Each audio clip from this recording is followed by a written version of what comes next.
recording for the first episode of 2020. My name is Paul.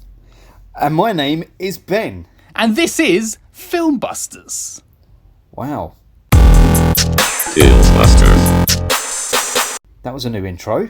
I know, I thought I'd just go for something different, you know. It's 2020. Living life on the edge. It's a little bit fiery, isn't it? Well, you know, fire in the booth. Fire in the booth. Without Adam, there is nothing but fire in the booth. He's a damn squib for us, man. He wets us down. Hope you're having a good holiday wherever you are, Adam. Yes, Adam is on holiday, so sadly he cannot be here for the Gentleman episode, but he's in our prayers. He's not really. He's not in my prayers at all. No, never in my prayers. Never. Well, there would be no prayers to be in. Thoughts and prayers. If you put any thought into your prayers, you'd stop praying because you know it's pointless. Oh, lovely. Lovely. So how was your New Year, just to start off? Oh, we're doing pleasantries first. Yeah, might as well. My New Year was mighty fine. What did I do for New Year's Eve? I went to... Oh, do you mean New Year's Eve or New Year? Whatever you want to say. Well, I had a curry and some drinks on New Year's Eve. What did you do? Oh, sick as a dog. Oh, yeah, you were sick. Tell the people how terrible you were. I thought I might have food poisoning, but looking back at it, I think I might have had neurovirus. Neurovirus? That's a new one. I think it's neurovirus. I think that's what it's called. I don't know. Is it neuro? Maybe you're right.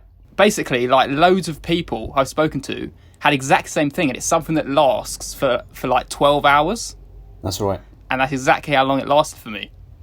What a hideous thing. Yeah, and surely food poisoning would last a little bit longer. Well, you know, you say that. The interesting thing, which I didn't tell you at the time, or maybe I did tell you, I can't remember, was on New Year's Eve 5 years ago, I was really fucking sick.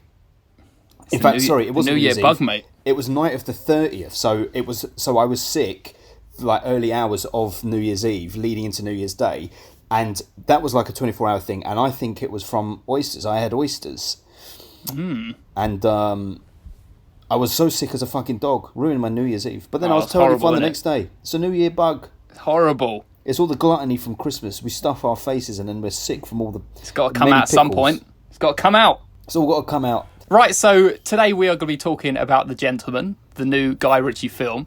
We are not doing our standard quiz that we normally do every episode. Can you believe that Adam has taken your dreams from you, Ben? The dreams of you being a host of the quiz. No.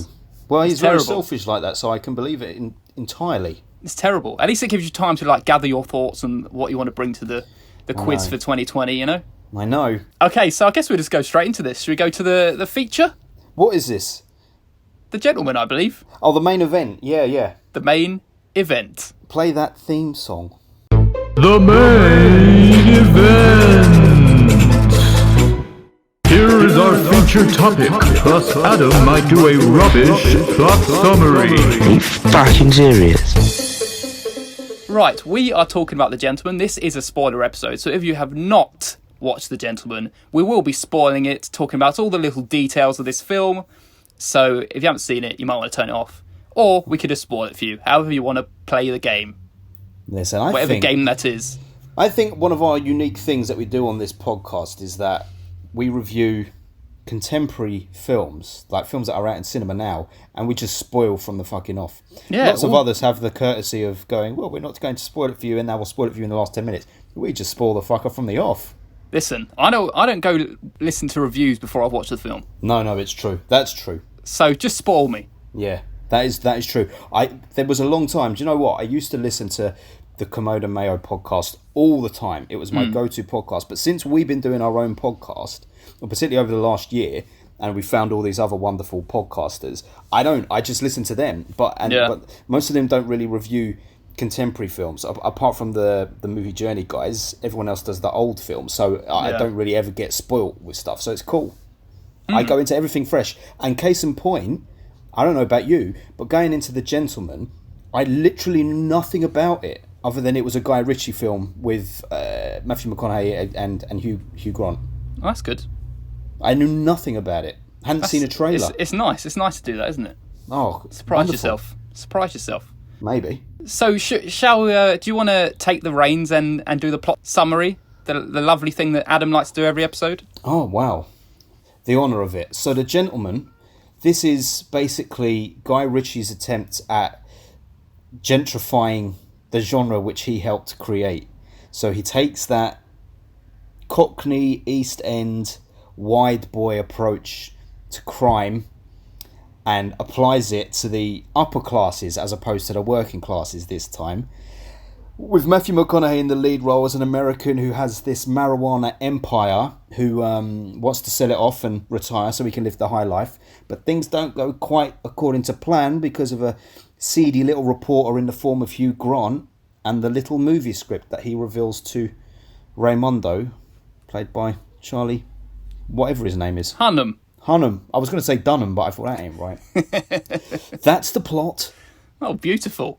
Well, before we go to our first thoughts, why don't we have someone else's first thoughts? Okay, Because yes, let's we do asked that. the people, didn't we? We asked the people what their thoughts of The Gentleman were. We did on Twitter. And what they say, go on. Let's exchange some of the thoughts that were shared about The Gentleman on Twitter. Okay, so first we got Colby Mack, the lovely Colby Mack. He says, ain't out yet, but I'm excited to watch it. Well, next up was Movie Death Cult, who said, I was concerned Guy Ritchie was attempting this subgenre for the, 5th or 6th time? But it's his best film. And credit to anyone who uses the word cunt as much as me. Lovely. Next we have Shaken Not Nerd. They say, love the film. If it came out in 2019 in Australia, it'd be my film of the year. A lot of love so far. Yeah. Easy Going Movies said, absolutely loved it. Beautiful. Next we got Ashley Burnell. She said, already on my top 10 for 2020. Saw it a month ago and still think it was brilliant. Wow. And the final comment, Sam Bradford said, great film. Hugh Grant in particular shines. Dialogue is fantastic. Whoa, we just got full-on love for this film. That's a crazy amount of love. And I've got to say, that's the only shit that I knew about this film before going into it, was the comments of our followers Yeah, there. yeah. You saw it a bit later than me, didn't you? I did. When did you see it? I saw it last night. I saw it last Thursday, I think. About a week ago. A week fresh. Yeah. Interesting. Well, who's going to go first then with the thoughts? Our first thoughts of 2020. I'll go first. All right, sir. Okay, so just give it a little background. Snatch is in my top 10. It's number 9 of my top 10. Is it? Yes. So Fuck, I very forgot much... that. I love Jesus that. I love Christ. that film so much. And, you know, he's got Lockstock as well, which I believe you think is the better film of those two. I do think that. Yeah. And I feel like the people have been waiting for Guy Ritchie to come back to his roots. You know, his... the thing that made him famous in the first place, which is like the London gangster kind of theme. He's tried it again. He tried it in Rock and Roller. I like Rock and Roller. Not many people did. He tried it in... What did he try it in? Revolver. Oh, Revolver. He tried it in Revolver again, which everyone hated. I didn't mind it. It was fine. It was a little bit different to what he normally does, but it was fine. I started watching that on a plane. I can't remember where I was flying to, and I made it through about 20 minutes. I thought, this is so fucking pretentious. It's very pretentious. I haven't seen it in so long. I watched it when I was quite young, so it might not have held up since then. But I don't know. yes, and now he's brought out The Gentleman, which I feel everyone thinks this is his comeback film. Like this is what everyone's been waiting for. He's been off doing his Disney Aladdin. I know. I was so surprised when I realised that it was Guy Ritchie who did Aladdin. I was like, what was the last Guy Ritchie film? What? That passed me by for so long that was a Guy Ritchie film. It's funny, isn't it? Fucking ridiculous, mate. So he was off doing the mainstream, and now he's come back to do his films that he's known for. So this is The Gentleman, which I think is really bad. I really didn't like it. I feel like he's taken his Disney writing and he's applied it to his London gangster films, and it's those kind of characters, outlandish characters, stupid, over the top, with a stupid plot which there's so many holes in that I think is so ridiculous. And yeah, I thought it was dumb, so I thought it was 5 out of 10. Wow, you went low with the first film of the year. Yeah. Low. You did go low. I'd swear that's like as low as you've ever gone for the whole podcast. I've been lower, mate. I've been lower. Have you? Christ. Well, okay. So, with that in mind, Yes. So I don't have such a love fest for Guy Ritchie as you do. Mm-hmm. I had to familiarise myself beforehand with what Guy Ritchie films I had seen to sort of get myself a little bit in perspective for this one. And apart from the two Sherlock Holmes, the only Guy Ritchie films I've watched in full that I didn't switch off was Lock, Stock and Snatch. And like you said, Lock, Stock was that original geezer. It's like the birth of the geezer film for a new generation. It had a lot more of an indie feel than Snatch. Yeah, it did, but it was all like that wide boy geezer Cockney stuff, which I've never been massively fond of. But I get that that's a solid film, and I do enjoy that. So that was always like an 8 out of 10 type film for me. And Snatch just really it didn't do it for me at all. I didn't connect with Snatch at all. I know it does for you and Adam, but for me it just didn't work. Yeah. So that was only the I had only really seen those as Guy Ritchie gangster films before seeing this, and from the opening, 5 minutes? Yeah. I was fucking sold on the film. Because Matthew McConaughey walking into that pub, ordering a pint and a pickled egg, taking a phone call that you don't know what it means, and getting a bullet, supposedly, put in the back of his head while the blood drips into his pint and that track plays, I was like, I am fucking here for this film. And by the time the film ended, I was still there for that film. It was a fucking 8 out of 10 for me. Oh my God. It was an 8 out of 10 for me. And check this. Go on. I also think I may enjoy it more than Lock, Stock. I think this might be his greatest film for me. Apart from Sherlock Holmes, which I really, really fucking like. But I think possibly this is his best. I'm so disappointed in you, Ben. But here's the interesting thing, Paul. Here's the interesting thing. Since I've seen it last night, I've been thinking about it today and thinking about what my key points would be on this podcast. And the thing is, there is so much to criticise and dislike about this film, right? Mm-hmm. And I acknowledge all of those things, but for some reason, not for some reason, I just had a fucking great time with it. I thought it was so enjoyable. I can't fault that. The ride was good. I feel like it's the biggest annoyance is that Guy Ritchie is now a well-to-do man because he's made a lot of money since Lock, Stock. Yeah. And it is like, it's funny that they talk about gentrification in the movie because it's like the gentrification of his own fucking films. He's taken the working class people and all those sordid, dirty little gangsters he had before, and he's put them in an expensive environment and given them no option but to upgrade and become expensive themselves. And that's where like directors and actors and writers lose me a bit, because once they do their first film, it's always like great and gritty, and then they make some money, and then they start forgetting what it was like to be able to tell those gritty, realistic stories. But all that being said, I fucking enjoyed this. I enjoyed the ride. Hugh Grant has never been better, mate. I this is the only thing that positive about this film. Hugh Grant and Colin Farrell.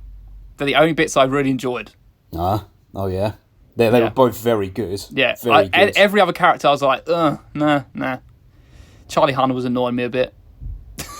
Well, Charlie Hunnam was an interesting character because, like, from the off, I thought there was going to be a kind of twist where we find out, like, that Hugh Grant was basically going to reveal that he knew that Charlie Hunnam was in on some sort of double dealing on Matthew McConaughey, and that he had actually fucked over Michael Pearson. But then that never happened. Still, I enjoyed. I thought it was a very odd structure of the film. The way that he started telling the story, I was like, is this a real story? And then obviously you realise it's a true story.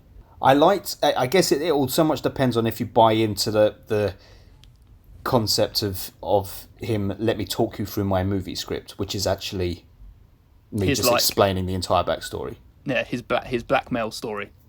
Yeah, and this is the thing, some bits of it were just no good, but overall, I could see past it all because I found stuff to enjoy in all of it. Like, oh, mate, I don't know, the more I think about it, and I think about all those little chapters that Hugh Grant was telling, there was a little something to enjoy in all of them. There was enough comedy in there for it to make it clear that it wasn't taking itself too seriously, and you shouldn't either. I think if if I tried to take this film seriously, I would mark it low. But because I kind of just went along with its silly rides, I was down for it. I didn't try and take it seriously. I knew I was coming into like the kind of Snatch kind of feel. It's like light-hearted. It's not to be taken seriously, but I thought it was just so dumb, like in most places.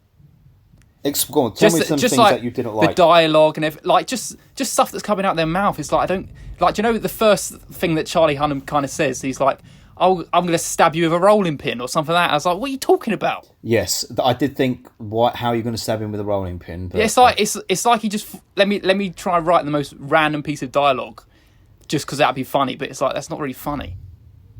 I just think should we walk through the story and then I'll be able to probably pick up like come on then let's different try and go times where it lost me. So the opening scene, what did you think up to when the music played? That hooked me. Okay, yes, it did hook me. Okay, and especially when the music was playing, the opening titles, I was like, yeah, I'm in with this. Yeah. I didn't really like when Matthew McConaughey answered the phone. Matthew McConaughey answered the phone. It felt like it was like really bad acting from him. Do you know when he picked the phone up and he was like, did it? Like, do you know when it's obviously he's not ringing someone. He's pressed a couple of buttons on the phone. And then he was like, I was like, okay, at least touch a few more buttons than that. He might have a new swipey phone that works that way. I know, it's small details, but that's just something that annoyed me from the off. But I was with the first scene. I was happy with that. Okay. Even though coming back to that first scene, I think there was a lot of times where Guy Ritchie was trying to fool you into believing something happened. Or fool you into believing like the story was going one way when clearly it wasn't going that way. All right, so did you think at that point that he had been shot? I was with the fact that he was shot at that point. Yeah, so was I. Because we've seen so many gangster films that do begin that way, so I just didn't even for a second doubt it, because I didn't think it was going to play that game. I just thought, okay, now we're going to see what led to him being shot. Yes, I went along with that. That was fine. But then because they bring that scene like 3/4 into the film, I was like, okay, this is obviously not what happened then. Yes, yeah. Because as soon as that scene comes up, you're like, okay, it's not the end of the film, so... Yeah. But that's little details, because it fooled me to that point, so that's fine. Okay. Yeah, so then we have the scene of Hugh Grant and... I can't even think of it. Charlie Hunnam. I was about to call him Channing Tatum. Well... He may have been better than him, who knows? Charlie Hunnam, right, his acting is a strange one because he's so good in Sons of Anarchy. I was saying this to Jenny last night, that whenever he does anything which involves him talking with his British accent, I never believe it because he's too convincing as an American. Yeah. So when I hear him talking with in that, his native accent, I think, this is that fake. Don't sound right to me, mate. I think it's just because he spent so much time talking American that he has to, like, overdo it to go back to how he naturally talks, because I think if you just heard him naturally speaking, he'd probably have quite a lot of American inflections in there, so like to hide it he has to exaggerate it a bit, like how Christian Bale does. Yeah. And I think it just comes across as a little bit silly, but he was an odd looking individual with those glasses. I know, they throw those glasses on him, wanted to make him look intellectual, didn't they? I don't know what look they were going for. Everyone was dressed bizarrely in this film. There was a hell of a lot of Burberry. I haven't seen this much Burberry since I was fucking 15. I was fine with Colin Farrell being in the Burberry. Yes. But all those chav kids, all his boxers, they were like, so what is this? Some kind of like some special like uniform they're wearing. I know, it's the Burberry uniform. Again, it was all money. It was dripping with money like that, though, wasn't it? Yeah. But anyway, Hugh Grant goes to his house, and I was intrigued to see like where this was going with the movie script stuff. And when he started, when he did those couple of aesthetic things that were very Guy Ritchie, where it starts showing you it in 35mm film, and then it crops in for TV and stuff. All that was kind of cool.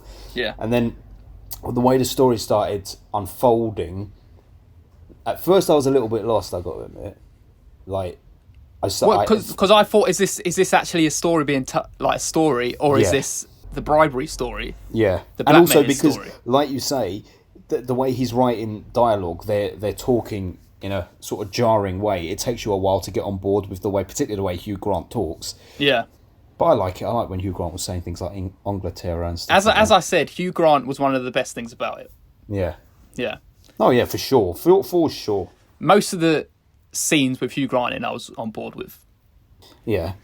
let's carry on, and I can bring up the points. It's the structure of the story and like stupid bits that annoyed me. But on to the next bit, which is what is the next bit? What happens? Well, I can't remember in detail like what the next chronological bits were, but I think it was possibly Michael Pearson. What was he? Mickey Pearson or Michael Pearson? I can't remember what his fucking name was. I think it's Michael. Michael Pearson. Mickey Pearson is from Guy Fawkes and Horses.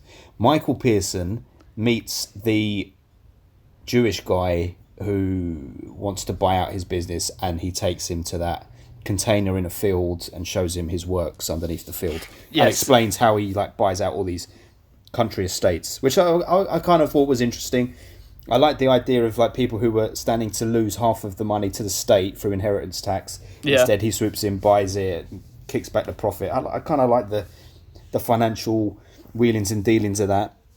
See, this is where the story, a story point that falls apart for me by the end of the film, because this is the one person in the film that he shows his underground base, but it's supposed to be, who can this person be that's double crossing him? Yeah. I do agree with that. And it's like, the whole time I was like, it's obviously him. Why haven't they jumped to that conclusion? Because he made a point of saying, look, I don't show anyone where this place is. Nobody knows where it is. And they were all saying this big deal about he's never shown anyone. No one knows. And then it's just like they show this one guy, and then all the things kick off. But then it's like, come on. Is it supposed to be that he doesn't see it because at that point, how could he conceive of the reason why he was doing it? Because the reason he was doing it was to kick the price down. So for Matthew McConaughey's character, he must have been thinking, well, it can't be him because he wants to buy this place. So why the fuck would he knock the place off when he's intending to buy it? Do you know what I mean? Yeah. And especially as he knows it's like a bunch of young guys who've come and done it, he'd be thinking like, how would he be connected to these just little gang of young people? It's going to fuck up his whole operation because it's bringing the everything that the Jewish guy says at the end of the film. There's too much exposure now, and it needs to kick down the price. He was probably just not thinking like that at that point. He couldn't see the wood for the trees. I think this was me being too smart for my own good. Well, clearly you were. But I didn't. I wasn't thinking that. Well, like when they rocked up and robbed the place, I wasn't immediately thinking, it's that Jewish guy behind this. I thought, okay, there's another character involved that we haven't yet discovered that's behind this. Like that Uncle George or whatever he was called. Yeah. I literally only thought that because of the fact that they were drilling into that it's so like rare that anyone would know where the places are. Yeah. Anyway, little details. On to the next bit. What's his name? Michael Pearson. Watery eye? Oh, dry eye. Dry eye. The opposite of watery eye. Yeah. See, it's that week gone by that I've slowly forgotten the details of this film. Dry eye is such a stereotypical I hated him. Guy Ritchie type character, though, isn't it? Such a bad character. So bad. Yeah, I went with it because, like, in a Guy Ritchie movie, that's what you expect. Were you even? I know I'm jumping ahead here, but were you even with it on the point where he just starts to randomly rape the wife? No. That came way out of left field, and I like I say, I admit the film has a lot of flaws, and that is one of them because that comes out of nowhere. Yeah. Out of nowhere. Yes. So silly, so dumb. Yeah. It's like, let's just suddenly rape her now, even though he's in the office of the guy. And he also, I know, and but the character of Dry Eye as well, the way he talked,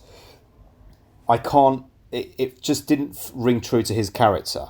It felt like they've specifically chosen a Chinese guy who's actually, he's playing a Chinese character. He's Malaysian in real life, so that already shows that Guy Ritchie don't know what the fuck he's doing. Yeah. But then they don't play into his culture at all. They just write him completely as an East End geezer, talking like, I'm sorry, I found it very hard to believe. Maybe this is just me being closed-minded. But when he said to one of them characters, stop being a soppy melt, or whatever he said, I thought, I have never heard a Chinese guy in my life say anything like that. Is that when he was at the port?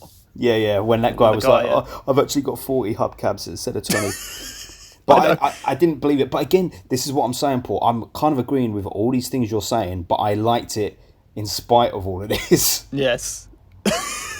very strange. I know, it is strange. I was really wishing you were going to because everyone's giving it so much love. And I was thinking, come on, please, mate. Ben, be on the same wavelength as me.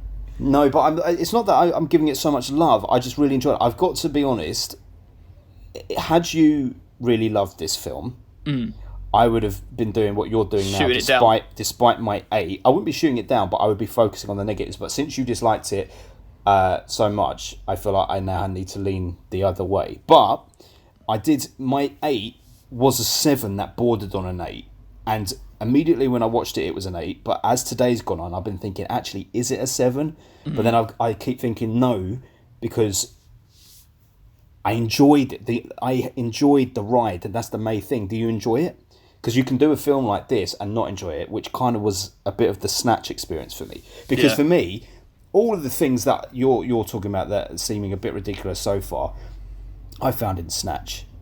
Like, Brad Pitt's character is so fucking annoying in Snatch for me, but everyone loves him. I think he's great in Snatch, mate. Well, exactly. Case in point, mate. There you go. Come on now, you're saying that Brad Pitt in Snatch, are you comparing him to this Chinese guy? No, I'm not. No, I'm not. Okay. And I'm not even trying to say the Chinese guy's better, but like, I think Guy Ritchie creates characters which you can either love or hate. And it's very, very easy to hate them because he creates every single character. There's no subtlety, pretty much, to any of his characters. They're always garish, over the top, wide boys. They've always got snappy lines. And that's a little bit annoying, but it kind of works if the film leads into it. And for me, The Gentleman, because it is a silly film, works with that silliness. Silly boy.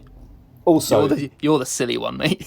when them boys led by Bugsy Malone rip that place off, and then we see the music video that they did. I thought, this is fucking great. I love this song. I knew you loved it. As soon as you sent that message to me doing the lyrics on WhatsApp, I was like, oh my God, please don't say you like this film. Mate, me and Jenny were the last two in the cinema loving that tune when they were playing it in over the credits. I'm telling you, we loved that fucking tune. I was trying to find it yesterday, but you can't get it yet. Listen, it was fine, but it kind of annoyed me. I'm sure, but because it was part of the fun factor of it. It's like I know. I like the ridiculousness of the fact that they just had these GoPros strapped to their heads. It's like, why even? Why have you even filmed this? It was never really explained. It's so dumb.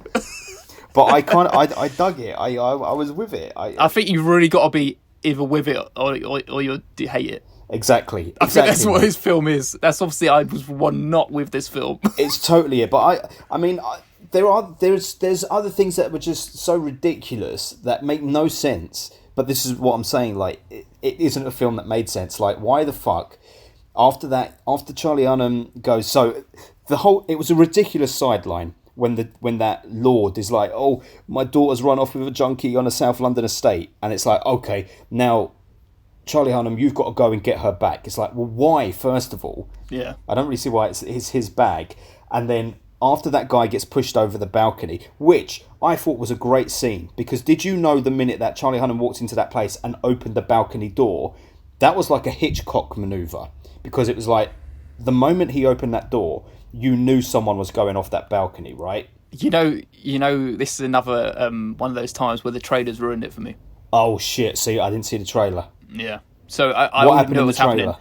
You just see the guy falling out the window. You see him stumble over the balcony. Oh, mate, see, this is why trailers. Stop watching them, mate. I really got to try hard now, but I don't. That's why I messaged you about that Birds of Prey trailer. I had not seen it up to that point. Not that I would have sought it out anyway, but I only see trailers before the films I see now. I really barely watch trailers unless it's something that I'm really interested in. I watch it. But see, even that Tenet one, I've watched it. That one, I was slightly underwhelmed, but maybe because I couldn't take it all in. But I haven't watched it again because I don't. I just don't want the. Yeah. Anyway, I liked. If the trailer hadn't spoilt it, I liked. It showed Guy Ritchie's sort of like knowledge of how you set and lay the tension in a scene, because already there's tension from them being in there, but the moment he just walks to that door and opens it, it's like, right, okay, you've placed a ticking bomb in the scene, we know it's going to go off at some point, and now every interaction is sort of like laced with tension because you know one of these people are going over that fucking balcony. But then my point is, He goes over the balcony. They go downstairs and they're like, "Right, lads, you're gonna have to give me them phones," and then they all run off. That was a ridiculous fucking scene. And then Charlie Hunnam whips out a little Uzi and shoots up. It's like if you're trying to tell people to shut up and keep things quiet, you don't fire an Uzi in the air. But then it's like, this is a ridiculous film, mate. This is what I was going to say. This is what I was going to say about Matthew McConaughey was given the gift of the little golden gun.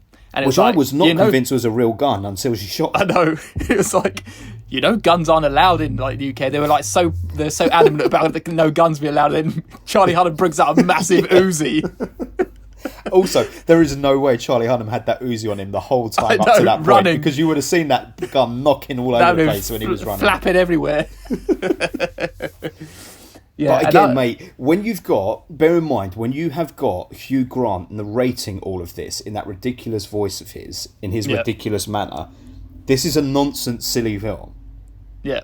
So you just have to you have to roll with that. Do you know the funny thing about this is, right, that me and you are like walking through this film and pretty much agreeing on everything. Yeah. And I think the only fine line is you either enjoyed it or you didn't.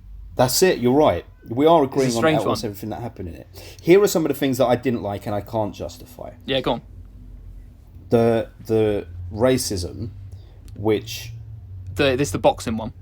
Yeah, so the one guy said that thing about, I don't know if he called him a black cunt or a black bastard, and he goes, "Oh, what'd you call me a black cunt for, a black bastard?" And then he's like, "Because you are both things, you are black and you are a bastard, they're not mutually exclusive, it's not a race thing, it's a compliment, if anything, he's acknowledging you for who you are," or whatever. And it's like, what Guy Ritchie's doing there is like hiding his like clear racism behind the walls of the characters he's created. Isn't he? Just justifying it, yeah. And like, Hugh Grant's character says something, about... He uses R instead of L when doing that Chinese voice. He's like, "Oh, nice to see you," or "right on," something like that. Mm-hmm.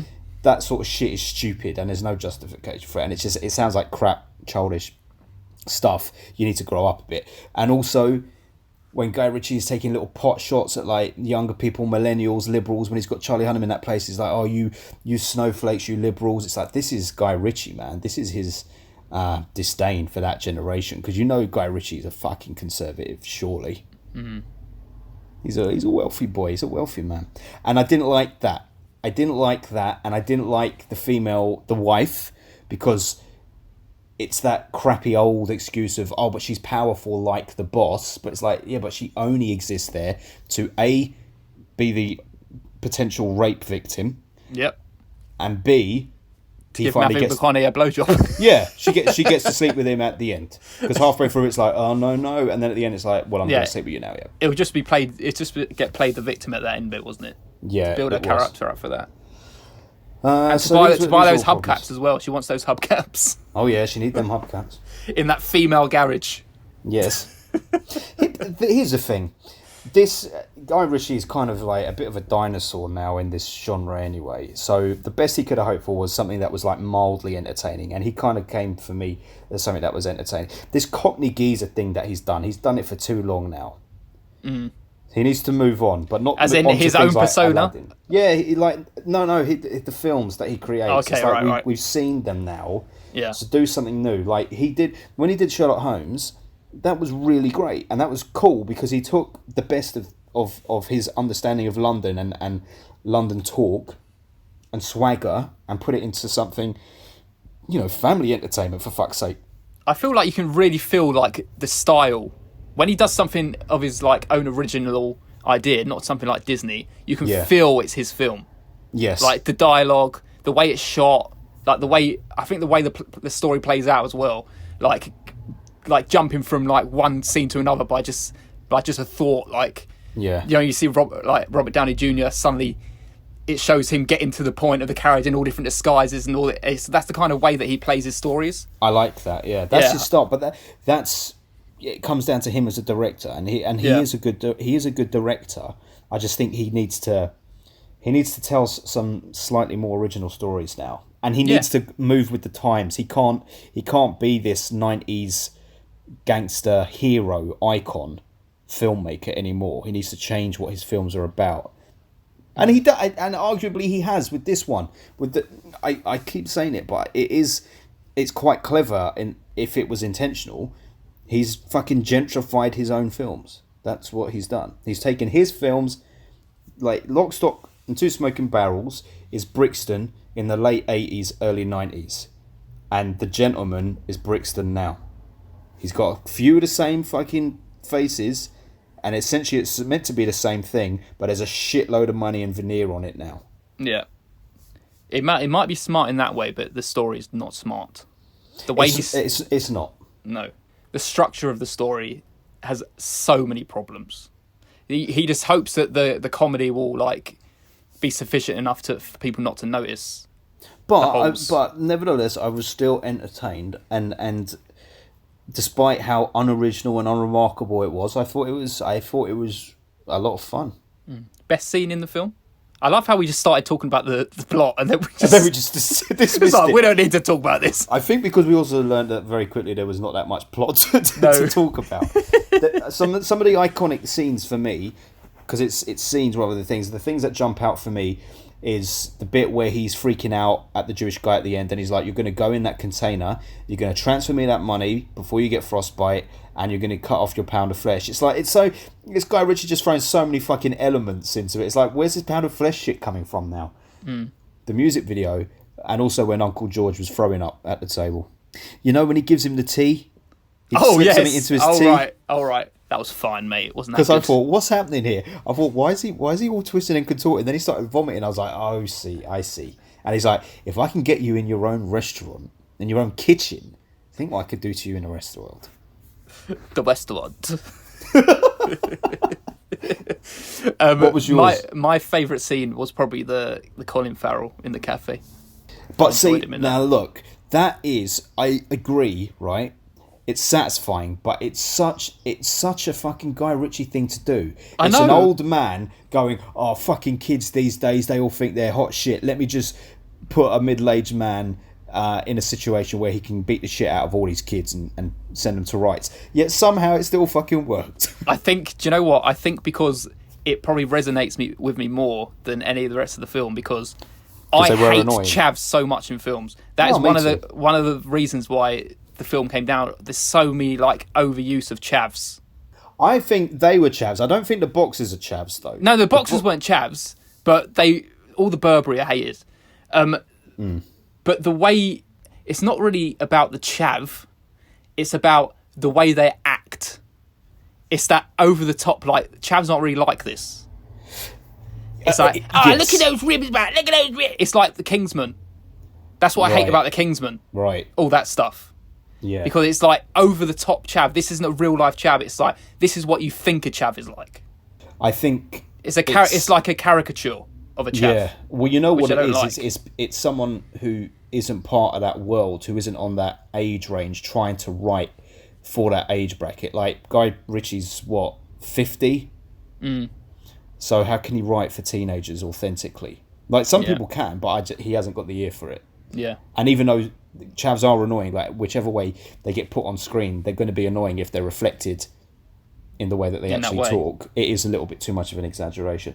Funnily enough, I was reading an interview that Simon Pegg was giving about Spaced, and like the fact this 21-year anniversary of Spaced, and how he said the thing that was great about our show was up to that point, everyone who had been writing 20-somethings for TV, they were all in their 40s and 50s, so it wasn't an authentic voice.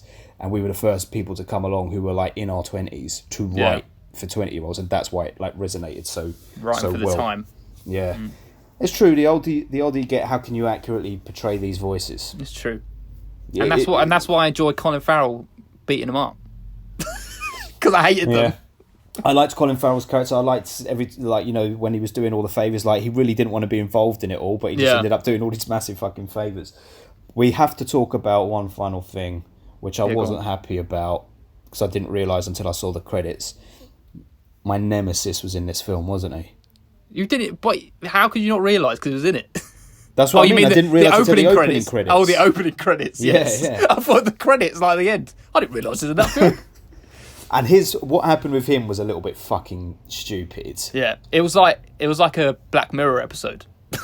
Well, that's all. That's it. Sex It in made the me big. just think of that, and it made me think of David Cameron. And it was a little bit like lazy, like, right, we've made you fuck this pig, so now you can't run this story. And then they're watching the video like, oh, I can't watch it. It can't get out of your brain. Yeah, but that's funny. This is dumb. That is funny. So I don't watch it then. Oh, man. I had a good time with it. Oh. Because it was boxes of bush. Boxes and boxes and boxes. Boxes and boxes of bush. And he's got that Manchester accent, so it sounded well weird. I'm sure there's so much more wrong with this film.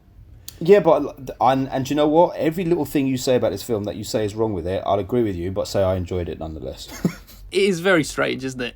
How it is. It's literally it's a borderline of whether you go with it or you don't. It's it. It's whether you enjoy it or not, and like it must happen with so many fucking films the world over. This is why people argue and disagree and whatnot. But the funny thing is, we haven't really disagreed on anything apart from our rating and whether we enjoyed it or not. The fact of the matter was, it was dumb, but you either enjoy the dumbness or you don't. Yeah, but actually, like while I was watching it, I wasn't thinking this is dumb. I was just thinking this is silly, but it knows it is. Whereas you were more like, this is silly and I hate it. Yeah. Here's something that was nice. There's a scene which I thought when I watched it, I thought, oh, I bet that's a nice little Easter egg that they've planted here. And then it did turn out to be one. When he pulls up outside, I can't remember who pulls up outside a pub, Charlie Hunnam, I think. And there's a van delivering beer to a pub. Did you see the name on the side of the Yes, the van? I saw it. It was called... was it Gritchies? Gritchies. Yeah, Gritchy. Something like that, yeah. And I thought, oh, Guy Ritchie's put himself in the film. Nice little thingy. I Googled it afterwards. He actually runs a brewery, Guy Ritchie. Wow. He runs a brewery that makes these beers, and they're all called Something Law, Lore. And that's what Michael Pearson was drinking at the beginning of the film. That's what that pint was. When they showed the tap pouring the beer, it was Landure or Something Law. That was kind of cool. Good promotion. Good promotion. And I will be seeking that beer out. One more thing that really annoyed me. Let me just say before we finish up. Spit it out. Do you remember when he said, I was recording them, but I couldn't get their voices, so I got to mime the whole script. Yeah. Right? That was stupid. That was funny, mate. But then at the end, it showed the footage again, and it showed them talking. I know. But I listen, you just got to go with all that. Here's the thing. So dumb. Here's the thing. Guy Ritchie, I can't believe that Aladdin only came out like 7 or 8 months ago. Yeah. Because that's a really quick turnaround in between films. Obviously, he didn't film it in the last 7 months, but to release 2 films in the space of a year, 2 unrelated films, is quite the feat.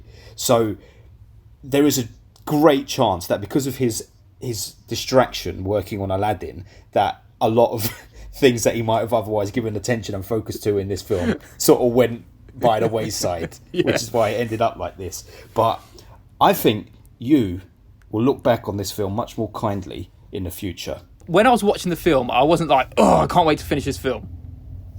I just came out at the end and I was like, oh, it's so dumb. Like, and there was so much that annoyed me that I couldn't give it a good score.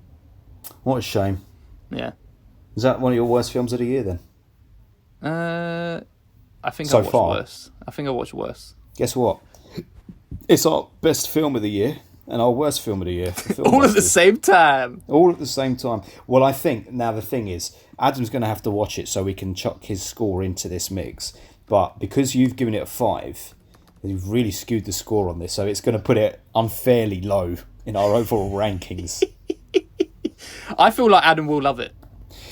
Because all his mates love it. Adam loves Snatch, though, isn't it? Yes, it's one of his best films, yeah. I had no idea that Snatch was in your top 10. How did I not realise this? Yeah, it's number 9. So, considering that we don't have Adam's score in this is going to change later in the year, and we'll update dear listeners at that point.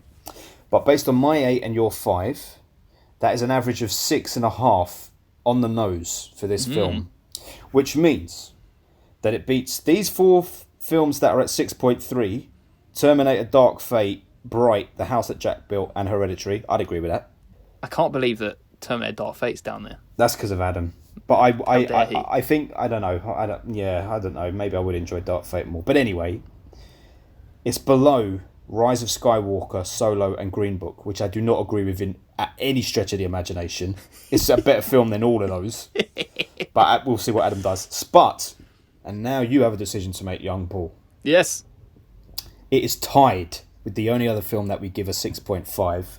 And I believe that we gave the exact same scores for this film as we just did Frozen. for Gentleman. Frozen 2. Oh, shit. Is it better or worse? Because you gave Frozen 2 a 5, I think. Yeah, I did. There's a lot more to enjoy in The Gentleman than Frozen 2. I think that's a fair comment, mate. So it's got to go above it, right? Yeah. All right, so that's good. So we whacked The Gentleman in there at 6.5 until Adam scores things. That means that because we are now running a total of 36 films reviewed for this podcast, it places at 26, which is not too hot, man. Not too hot. That is not too hot at all. Look, maybe I'll watch it again one day, and by the end of the year, I'll be like, you know what, I was harsh in that film, but I don't think I will. I think I'll still hate it. I think you'll watch it and you'll hate it less because you'll now be thinking more along the lines of, it's a crap film, and then you'll just go with the silly aspect. Yeah. Or maybe I just won't ever watch it again. Did it make you want to eat steak, though? I made me want to get like a barbecue table. Yeah, that was a nice barbecue table. Keep your knees warm. Can you cook me a steak? Can you cook me a steak, love? Come into bed with you tonight. I'm going to come into bed with you. I'm going to hide in the cupboard. Yeah. What did he say? I can't remember. I can't remember what he said. There was a lot of rude talk in this. Yeah. Eddie Marsan was such a cunt in it, though. He always is, isn't he? Yeah, he always is. Although he is in real life, so it's easy for him to play it. He plays an idiot in Filth as well, but we can give him that because he is an idiot. Oh, no, but that's the only time that he's a nice guy in Filth. But he's a bit of an idiot. Frank Sidebottom. I'm Frank Sidebottom. Well, that was lovely. That was a lovely trashing of a film, even though you loved it. I enjoyed it. I had a lot of fun with it, and we have to check in with Adam, because Adam's got to watch it soon. Maybe he'll watch it while it's still in cinemas, and he can update us in the next one. This will definitely be the first one that Adam watches when he gets back. Probably. Because our next film doesn't come out on Netflix until 31st of January, and it's Uncut Gems. That is our next film, yes. That is our next film, and I think Uncut Gems would... Well, I don't know. I mean, I feel like I could absolutely hate it. It's getting a lot of love. It is getting a lot of love. I can imagine loving it equally, but also I think I could really take against this one. And just do it on purpose. I'm very excited to actually see it because been so much talk. I haven't watched any This isn't one that I have never watched any trailers. I don't know what it's about. It's something about he's selling diamonds. I don't know. He's doing something with money. I think that's all films, really, isn't it? Although I typed in when I typed Adam Sandler into one of my reviews, I did hashtag Adam Sandler. A little like cat popped up, so I don't know what that means. It was like one of those Chinese New Year cats. My friend. It's not a cat, my friend. It's not a cat. It's something you know all too well. I don't know how you haven't seen this in the marketing of this film. What is it? It's a little golden Furby. Oh, that's what it was. Yeah. Oh, I thought it was one of the New Year cats that waves. No. That golden Furby's fucking everywhere. A24 are selling it for like $250 as well, I think. That just shows how much I know about this film, so it's exciting to see what's going to happen. That's the way to do it. Keep it nice and top secret. Indeed. Well, should I wrap this up? Wrap it up. Okay, so you can get in touch first at FilmBusters Pod on Instagram, Facebook, and Twitter. You can also go to our website at www.filmbusterspod.co.uk and even email us at filmbusters@outlook.com. We also have our individual Twitter accounts. I'm at FilmBusters Paul. I'm at FilmBusters Ben. And the one who isn't here is at FilmBusters Samantha. Always Samantha. Always. Forevermore. If nothing else, that will be Frozen 2's legacy in this podcast for the years to come. He started to listen to it, has he? No. He still hasn't messaged us Witness the Fitness. No. When he does, we'll let you know. He might listen to this one first and then it'll ruin it for him. Yes, he'll listen to this before he sees it. He'll be listening to this like when it gets released while he's still in Bangkok. That will spoil it. But I am looking forward to seeing what reigns supreme on our list this year, 2020. There's going to be a lot of surprises this year because I don't think there is as much highly anticipated films as there was in 2019. No. I really don't. There was a hell of a lot for 2019. Considering we had Once Upon a Time in Hollywood, Joker, and The Irishman, they were the 3 films that each of us individually were so hyped about. Mm-hmm. This year, like, the only thing we're really hyped about, if we're hand on heart, is Tenet. Yeah. What else 100%. Are you hyped about for this year? Anything? Tenet is the number one. Definitely. Yeah. Oh, and for me, Halloween Kills. Oh, yeah. I forgot that's coming out this year. Yeah. I'm very interested to just see what they do with that. Oh, well, I'm also excited for Birds of Prey. So I'll tell you this much, right?